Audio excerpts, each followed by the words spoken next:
Le grand direct des médias, Jean-Marc Morandini. Même horaire, même animateur, mais un jeu différent. France 2 lance un nouveau rendez-vous baptisé Joker à 18h15. À la présentation, on retrouve Olivier Mine, que vous avez pu voir ces dernières semaines aux commandes de Pyramide. Alors, Olivier Mine est-il l'homme fort des fins d'après-midi de France 2 ? Il est avec nous ce matin pour en parler. Bonjour Olivier. Bonjour Jean-Marc, bonjour Julie. Merci d'être en direct avec nous sur Europe 1. C'est quoi ce truc-là, Joker ? Ce truc-là. Mais vous voyez, très aimable quand même le matin. Mais c'est fou, aimable, ça. c'est aimable. Truc, cette émission, ce nouveau show. Ce chef-d'œuvre. Peut-être. Et qui sait ? On n'est ça. pas à l'abri. C'est un nouveau jeu, en effet, que propose France 2, qui va donc commencer aujourd'hui à 18h15. C'est un jeu qui est turc à l'origine, qui a été adapté pour France 2 par les équipes d'Aprim et d'Hervé Hubert Productions. C'est un jeu qui, au départ, donne l'idée que on est face à un quiz de culture générale comme on a pu éventuellement en voir par le passé, et en fait non.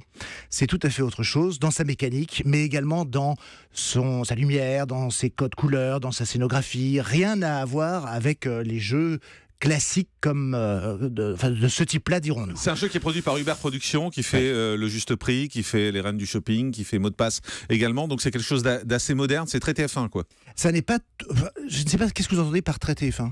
C'est assez spectaculaire dans la mise en scène, dans le suspense. Alors spectaculaire, en tout cas pas artificiellement. Ce qui est sûr en revanche, c'est que il y a une volonté réelle de faire quelque chose d'esthétiquement joli, avec des profondeurs de champ, avec une lumière qui fait que, encore une fois, quand vous regardez les images de Joker, vous pourriez très bien voir aussi un talk show. Ça n'est pas, vous voyez, encore une fois, on n'utilise pas les codes, on a cassé les codes de ce qu'est un jeu classique généralement à la télé. On vous revoit pas mal en ce moment sur France 2. Qu'est-ce qui se passe ? Ils ont retrouvé votre numéro de téléphone ? T'attendais. Non, mais c'est vrai, c'est bien. Moi, je suis content parce que je vous aime bien. C'est pas un secret. Et je trouve ça bien qu'on vous revoie, mais c'est par période. Des moments vous êtes là, des moments vous oubliez totalement. Non, mais vous qui êtes un observateur des médias, vous le savez bien. À France Télévisions, il y a des mouvements qui se sont opérés ces dernières années, et qu'à la direction des programmes, on a eu quand même, malgré tout, pas mal de changements. Donc il y a des gens qui vous aimaient pas ? Il y a des gens qui, en tout cas, n'étaient pas intéressés par moi, c'est évident. Et voilà, Thierry Tuillier me fait une belle confiance. J'espère être à la hauteur de cette confiance, et seuls les mois qui viennent le diront réellement, puisque heureusement, Joker a le temps de s'installer, puisqu'on est jusqu'à juin. Donc on verra bien ensuite. Quoi qu'il arrive, l'émission reste jusqu'à juin. Écoutez, alors quoi qu'il arrive, en télévision, c'est toujours dangereux de dire ça. Ce que je peux vous dire, c'est qu'en effet, France 2 a dans l'intention de tout mettre en œuvre pour que le jeu puisse s'installer tranquillement. Plus que jamais aujourd'hui, sur cette case-là qui a vécu tant de changements, et globalement d'ailleurs, soyons honnêtes, quel que soit le genre de programme, si on ne donne pas un minimum de temps, quand je dis un minimum, c'est au moins 2 mois, c'est quand même compliqué de créer un rendez-vous aujourd'hui. Mais pourquoi vous étiez tricard ? Alors, la question, c'est quoi ? Appelez ceux qui dirigeaient France 2 Non, mais vous à l'époque. savez, on a dû vous l'expliquer, non ? Non, jamais. Mais on ne vous l'explique pas, puisqu'on ne vous prend pas au téléphone. Comment voulez-vous qu'on vous l'explique ? C'est-à-dire qu'il y a une époque à France 2 où on ne vous prenait même plus au téléphone. Il y en a qui ne me prenaient pas au téléphone, oui. Qui ? Ceux qui dirigeaient. C'est-à-dire ? C'était qui ? Écoutez, non, on va pas. Pourquoi Non, mais ils sont plus là, donc vous pouvez y aller. Non, ça n'a rien à voir. Moi, je ne règle pas mes comptes. Je leur ai dit à l'époque ce que je pensais de l'attitude qui était la leur, et qui, encore une fois. Mais vous avez tapé à la porte quand même. Non, j'ai simplement appelé pour prendre rendez-vous. D'accord, et on vous a pas répondu. Et on ne me répondait pas. Mais non, mais ça m'est arrivé tellement souvent, 26 ans. Donc, vous savez, moi, à un moment donné où simplement j'en avais pris l'habitude. Mais c'est très lié à vous, c'est étonnant. Parce qu'on peut pas dire que vous soyez un animateur dérangeant, c'est pas une critique, hein. Mais voilà, vous êtes plutôt consensuel à l'antenne, vous n'êtes pas quelqu'un qui fout le bordel en général. Oui. Je suis un garçon aimable. Oui, vous êtes un garçon plutôt aimable. Mais c'est étonnant de voir qu'en fait, voilà, il y a des périodes comme ça où vous disparaissez, vous réapparaissez. C'est vrai. Ma carrière est une carrière sinusoïdale. Trop aimable ? Trop aimable, je n'en sais rien. En tout cas, pas assez grande gueule ? Peut-être, ou bien simplement que j'ai une tête à ça. Vous savez, il y en a qui ont peut-être des têtes à ça. Julie, vous pensez que j'ai une tête à ça ? Définitivement. Moi, je crois toujours ce que dit Julie. Oui, c'est ça. Donc, je pense qu'il faut lui faire confiance. Aujourd'hui, vous revenez dans les jeux, vous êtes très présent dans les jeux. Les variétés, ça vous tente ? Les variétés aussi, bien sûr. Vous auriez aimé présenter les Victoires de la musique, par exemple, vendredi soir ? Très sincèrement, Virginie le fait très bien. Et elle a été beaucoup critiquée sur les réseaux sociaux. Oui, la critique est aisée. Et, vous savez, plus que jamais, je trouve que les réseaux sociaux... Vous l'avez regardé ? J'ai regardé Virginie, vous l'avez trouvé bien comment ? sûr. J'ai trouvé très bien. Sincèrement, dans ce qu'elle avait à faire, elle l'a fait très bien. Avec toutes les contraintes, n'oublions jamais. C'est très compliqué. Le programme, voilà, et vous le savez. Mais elle était seule. C'était un problème. Le programme est n'est qu'un amoncellement de contraintes.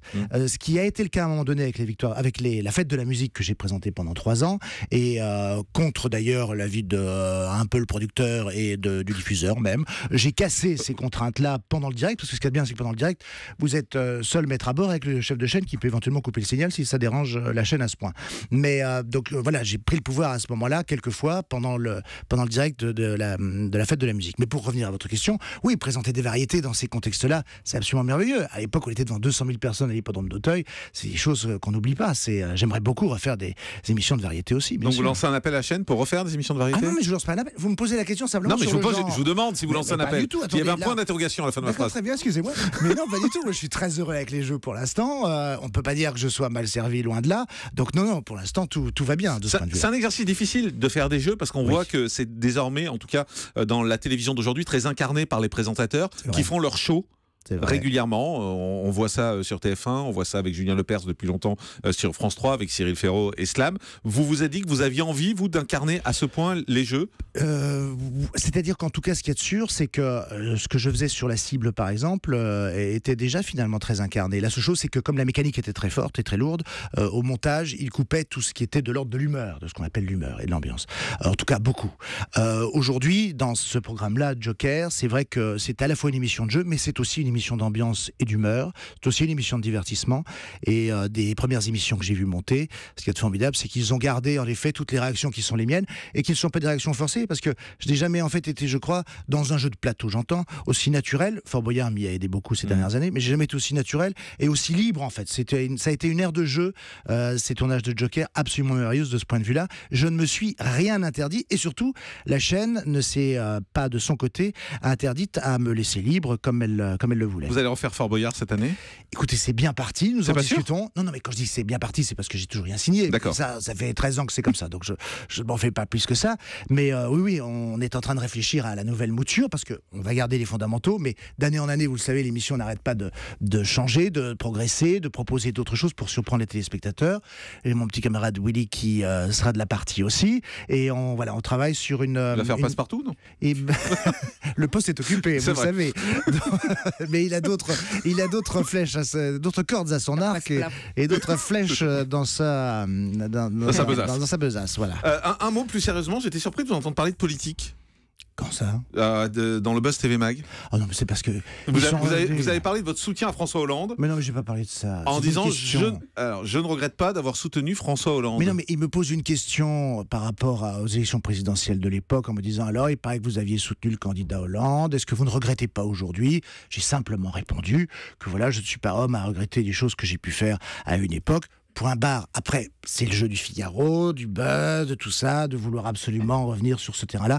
Vous savez, moi, parce que l'interview a été coupée, j'ai répondu surtout que quand le micro s'allume ici aujourd'hui, ou quand une caméra s'allume devant moi, comme tous les autres, je considère mon métier de manière religieuse. J'entends par là, nous nous adressons à tout le monde, des mélenchonistes aux lepénistes, en passant par l'UMP, le PS, les divers gauches. Mais c'est rare les animateurs qui paràlent de leur vote. Mais c'est pas que j'ai parlé de mon vote, c'est que simplement ils me demandent à l'époque ce qu'a été, oui ou non, ma position sur le soutien à l'actuel président de la République. J'ai simplement répondu, parce que je suis quelqu'un d'honnête, j'ai simplement répondu ça. Mais je ne suis pas quelqu'un de sectaire, et surtout au-delà de ça, la politique n'a rien à faire dans mon métier aujourd'hui, plus que jamais. Et vous soutenez toujours François Hollande? Mais c'est pas une question. Mais, vous voyez comment vous êtes? Oui. Mais vous êtes pire qu'un journaliste politique finalement. Je ne soutiens personne en particulier. Je ne soutiens qu'une seule chose, c'est le fait de la liberté d'expression. D'accord. Hormis cette langue de bois, vous défendez toujours François Hollande? Mais arrêtez avec ça. Non, mais vous le soutenez ou pas aujourd'hui? Mais je sais pas que vous savez quoi, je me soutiens surtout moi, parce que finalement, je ne suis pas sûr que François Hollande me soutienne beaucoup. À tout de suite sur Europe 1. Le grand direct des médias, Jean-Marc Morandini.